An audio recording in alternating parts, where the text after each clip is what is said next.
You wanted the best. You've got the best podcast. The hottest podcast in the world. The Chris Voss Show, the preeminent podcast with guests so smart you may experience serious brain bleed. The CEOs, authors, thought leaders, visionaries, and motivators. Get ready. Strap yourself in. Keep your hands, arms, and legs inside the vehicle at all times, because you're about to go on a monster education roller coaster with your brain. Now, here's your host, Chris Voss.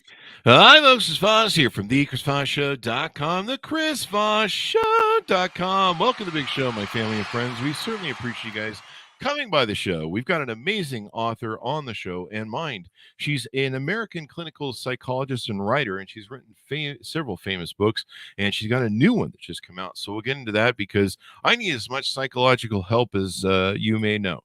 You guys have been with me for 14 years and over 1,400 episodes. We're celebrating and punching out 2 to 3 new episodes a day. So please refer the show to your family, friends, and relatives. We beg of you, please do it. Please, for the love of God, what more do we need to give you people? Anyway, we love you guys as an audience. Go to youtube.com/Chris Voss, goodreads.com/Chris Voss, linkedin.com/Chris Voss. And we're trying to get cool on TikTok. We're trying. It's not working because we're old, but we're trying to be cool over there. We're working on it. As the kids say, get off my lawn. No, wait, do old people say that? I don't know. I think they're telling me to get off their TikTok lawn. Today, we have Redfield Jamison on the show with us today. She's the author of many books, and her latest book just comes out May 23rd, 2023. Fires in the Dark, Healing the Unquiet Mind. She's on the show with us today to talk about her book and her insights and all the research she did. She is an American clinical psychologist and writer. Her work has been centered on bipolar disorder, which is namely me, and which she has had since her early childhood. She holds a post of professor of psychiatry at the Johns Hopkins University School of Medicine and is an honorary professor at English at the University of St. Andrews. Welcome to the show, Kay. How are you? I'm fine. Thank you. Thanks for having me. Thanks for coming. It's an honor to have you as well. So give us your .coms or wherever you want people to find you on the interwebs, please. I don't actually, I'm not actually on, you mean social media? Anywhere. Do you have a website that you want to plug? I don't have a website. I think my publisher Okay. does. I think Okay. I probably have one in my name, but I don't, There you go. They're complicated. So, people can order the book on Amazon or wherever fine books are sold. So, Kay, what motivated you want to write this latest book? Well, I'm very interested in general in psychological suffering and actually psychological strength and psychological courage. And I've written a lot about mood disorders, depression and bipolar disorder, which the latter of which I've had since I was 17. Wow. And I've done a lot of research on it and teaching about it. But I think in this day and age that there's been not enough emphasis on the importance of psychotherapy. And I say psychotherapy with the caveat of psychotherapy well done. There's a lot of psychotherapy that's not so great, but I was very interested in tracing the origins of modern psychotherapy to the battlefields of the First World War. Oh, wow. And then way beyond that to the Greeks and the Assyrians and Babylonians. I mean, in other words, we've all had our species has had psychological suffering since we began. Mm-hmm. And so the question is, how have various societies and cultures addressed that? And what do we do in this day and age? And how do we, learn from the past, but also how do we learn from exemplars in courage and people who've handled suffering very well? Oh, there you go. We have an upcoming guest on the show who wrote a book called Soldiers Don't Go Mad by Charles Glass. I don't know if you've heard of it, but it's just come out, and it's about mental illness during the First World War. You mentioned that, so I thought that might be pertinent. It's a huge problem, of course. I mean, the origins of a lot of our notions of trauma come from the First World War. Mm-hmm. And your massive, I think, book, An Unquiet Mind, was an incredible hit, and a memoir of, I think, what do I see here, of mood and madness, if I'm reading that correctly? Yes. Yeah. and it was very popular. And so, is this kind of a follow up to that book? Would you say, or just an add on of more information? I would say it's both. It's Hmm. mainly about how to handle psychological suffering, whether it's grief or depression or whatever. But it's also traced throughout it is the follow up of my own, as it were, journey through mania and depression and so forth, and things that were helpful and things that were not helpful. But mostly it's about how do you deal with pain? How do you derive some, you know, advantage at the end of the suffering? I spent a lot of time with college students Hmm. who, because the average age of bipolar illness is quite young, Wow. and I'm always saying to them, there's nothing good to be said for depression, except, but at the end of it, what you pull from it and what you Mhm. use from it and how you learn from it. There you go. So tell us a little bit about your origin story. What did you have? We've had a lot of people on this show that have talked about childhood trauma, how that shaped them in different things. What was your journey like through your life and dealing with some of the issues that you dealt with? Right. I would say actually I had a quite happy childhood. I was brought up Hmm. in the military. My father was an Air Force pilot. And so we traveled around a lot, and there's a lot of love and a lot of, interesting posting hither, thither, and yon. So I didn't have some of the, aspects of trauma that perhaps some people do. Hmm.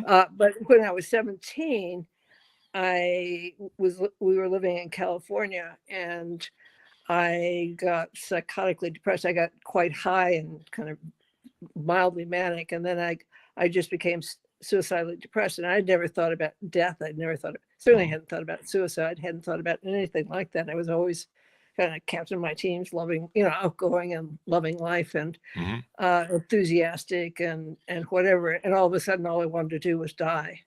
Wow. uh, so it was an extremely, it's devastating time. Hmm. And then, as mood disorders tend to be cyclic, they come and go. And so it went, and then it came and went until but not at a medical emergency sort of level. And then when I joined the faculty at UCLA in the psychiatry department as assistant professor, I became psychotically manic Oh and wow. completely uh, deranged, to say the least. And so I hadn't a choice but to get treatment. And I was fortunate enough, and part of my book is relates to that, is what are the aspects of good treatment? What is it that makes a really great healer? Hmm. Why are some people sort of okay, some people are good, and some people are really great? And I was very, very fortunate indeed to get a very good psychiatrist who was a very well versed in what the illness was like and the biology and the psychopharmacology, but also a great humanist. So I had a wonderful combination of psychotherapy and medication. So I wrote about that in my first memoir, and then this memoir I really tried to follow up on, looking back, what were the things that were really, really, really good and Hmm. really worked, and what things from life. Is finding a good psychiatrist the real key to getting better? And I think you also have to be honest with your psychiatrist too. I mean, you can't be PR.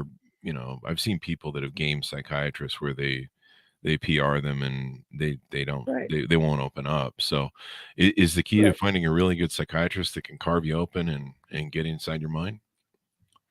Well, I think it's an interesting way of putting it, sort of as a pumpkin quality to it. My Um, psychiatrist is recommending full lobotomy, so they're just going to carve the front off and have at it, hack away. right. Well, I think certainly, and it's easier said than done. I mean, the questions one of the reasons wrote the book was really to try and say, these are the good qualities, but people don't always have that luxury, and we live Mhm. in a utterly broken healthcare system. So Yeah. it's very easy to say, well, get a really great psychiatrist, but there aren't that many of them, and most people can't afford them. But yes, in an ideal world, yes, of course, to get a really smart psychiatrist who knows what he or she is doing, really clinically competent. I mean, Mhm. empathy doesn't pay the rent. Just sitting around listening and nodding doesn't. If you've got bipolar illness or depression, that's just not going to help. But I think also that it's being accompanied. I think a great psychiatrist or psychologist accompanies people and extends hope and reason to live and endure and survive and prevail. But it's not easy. And I think being honest, it's honesty both ways around. You're talking about not being honest in terms of what you tell someone. Of course, there's no point in doing that. I mean, why waste your time and money? But I think the other side of it is you have the right to expect that your psychotherapist is really going to be honest with you, and that's terribly important. And get through to you, and not put up with the sort of PR you want to do.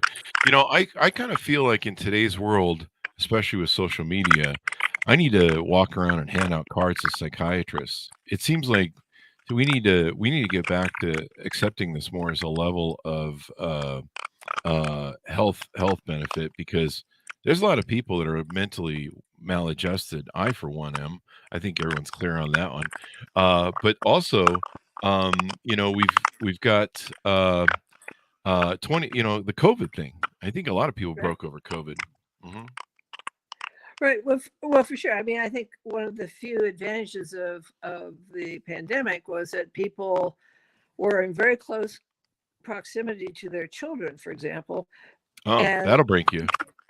And kids kids are able to fake it to a large extent, to talk about their problems to their friends and not their parents. But if you're not going anywhere, I think parents have an upfront chance to see how much suffering was going on. And the fact is, there's always been this suffering. I mean, psychological problems and mental illness are really common. And this is one of the things that I think has come out of this, is that people appreciate, I mean, psychiatrists and psychologists have known for forever.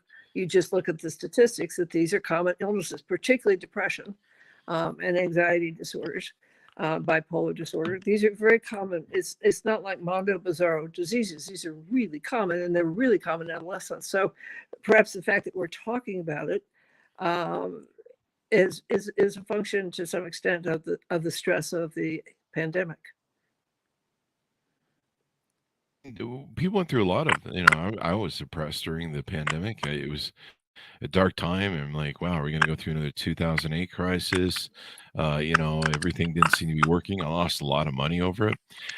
So tease us out maybe some of the other things we haven't talked about that are in the book, if you would. Well, some of it really deals with, it's hard to get well, and I think this is one of the things that we live in a world where people focus on, calming themselves and all that's to the good and wellness and so forth. But the fact of the matter is, there's some really tough times in life, and calmness is not necessarily going to get you through. And one of the things that I always appreciated about my own doctor, and I focus a lot on, is that you can do it, but it's hard. And once you've done it, it's all the better for having been hard, because you've really done something. And, I tell students, your parents can't helicopter in on this one. They can help you with getting a doctor. They can give you love and support and room and food. But at the end of the day, the pain is, other people will leave the room and you will have the suffering. So the question is, how are you going to deal with that? And what are you going to bring out of that? And it is going to be difficult. And so I have always advised people to, and I have a whole section on, creating your own islands of things that replenish you, that give you sustenance, that give you meaning, that give you purpose, because it's the purpose and the meaning that will serve you well ultimately. And you really want, and I talked quite a bit about people who went through a lot of suffering, like Paul Robeson, for example, an extraordinary person who gave back, and felt a very strong obligation in terms of political social advocacy and using his art in that direction. But he had a great deal of pain and suffering for a lot of reasons in his own life. And I think that somehow in this day and age, we don't look to heroes perhaps in quite the same way that we used to. As I said, I was brought up in a military family. So, Chuck Yeager and Billy Mitchell and those people were our childhood heroes, these people of immense courage. And I think that one of the things I wanted to bring out in this book was you could look to literature, you can look to music, you can look to other people to help you get it through, not just doctors. Wow. One of the quotes from the book is you have here is to treat, even to cure, is not always to heal. Tell us a little bit about what that means. Well, I mean, it's pretty much, you can have a severe illness and you can get treated for that illness and get well from that illness in many ways, but you don't necessarily heal. And the healing part of it is a longer term sort of thing. And it's a much more subtle sort of thing. And I think that good doctors, whether you're talking about medical doctors or psychiatrists or psychologists or whatever, have that capacity, that ancient capacity. And one of the reasons I trace the history of psychological healing is that it goes so far back to laying on of hands, rituals, herbs, dream analysis in the ancient Greek temples of healing. But people have thought about these things for a very, very long time. And confession, for example, Jung and Freud both said that confession from the old churches was always the core of psychoanalysis and psychotherapy. And there's a certain amount of truth in that you go into a therapist's office and you confide and you trust that therapist to do well by you when you confide, to take you seriously, to understand what you say, and to be able to guide you on. Definitely. That's interesting to me. I never thought about that. That basically, in the old days before a lot of modern psychotherapy, maybe going to the confession at the Catholic Church was a form of psychotherapy and guidance. I think it certainly was. I mean, if you look at the derivation of healers, they're priests, the old doctors and the old priests, that combination. And I think still that, whether you're talking about whether you're a priest or a rabbi or a minister or a psychotherapist, the intelligent extension of hope is one of the first and most important tasks. You have to convince somebody. In depression, for example, one of the first things that goes is hope, by definition. That's the heart of depression, and it's one of its most killing aspects is that it deprives people of hope. And to have the ability to extend hope to people is a very, very important thing. I have a colleague at Johns Hopkins, for example, who was treating a very depressed patient. And he said, I will never, ever, ever give up on you. And there's something in that message that says, I'm here, I'm not leaving you, and you will get better. There you go. Well, this is really insightful, and I think it should be an amazing for people. I think more and more people, like I say, need to seek mental help. I have people ask me, like, what if you could go back and talk to your 16-year-old or teenage self? What would you tell it? And mine is like, get some mental help.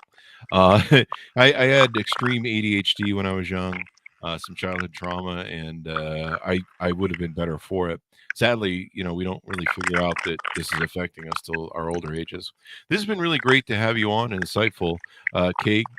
Anything more you want to tease on the book before we go? No, delighted to talk to you. Thanks so much.